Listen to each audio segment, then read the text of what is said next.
সুপ্রিয় শিক্ষার্থী ও চাকরি প্রত্যাশী ভাই বোনেরা, সকলকে আসসালামু আলাইকুম এবং বিডি জব কেয়ারে আপনাদের স্বাগতম। আমরা গত ক্লাসে পর্তুগিজ ভাষার শব্দ নিয়ে আলোচনা করেছিলাম। আজকের ক্লাসে আমরা দেখব ফার্সি ভাষার শব্দ।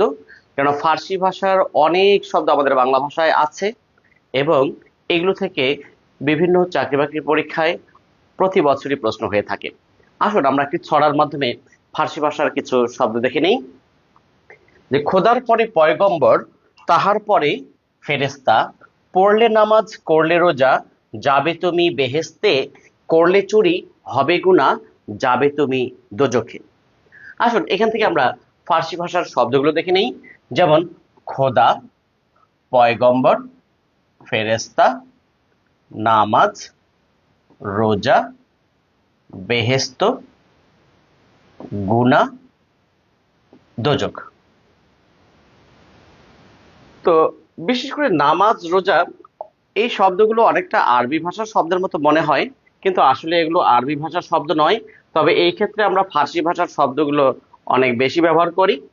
তো আমরা আরবি ভাষার শব্দে আবার দেখব যে নামাজ, রোজা এগুলোর প্রতিশব্দগুলো।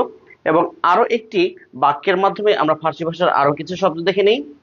যে বদমাস আদমি জিন্দা জানোয়ার আমদানি রফতানি করে, অর্থাৎ যারা খারাপ লোক তারা বন্য পশুকে জিন্দা বা জ্যান্ত অবস্থায় দেশ বিদেশে আমদানি রফতানি করে।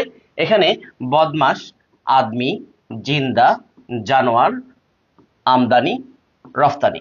তো ফার্সি ভাষার অনেক শব্দ যেহেতু আমাদের বাংলায় এসেছে, আমাদের এই ছোট্ট ক্লাসে সবগুলো শব্দ নিয়ে আসা সম্ভব নয়। আমরা পরবর্তী আরো একটি ক্লাসে সেটা নিয়ে আলোচনা করব।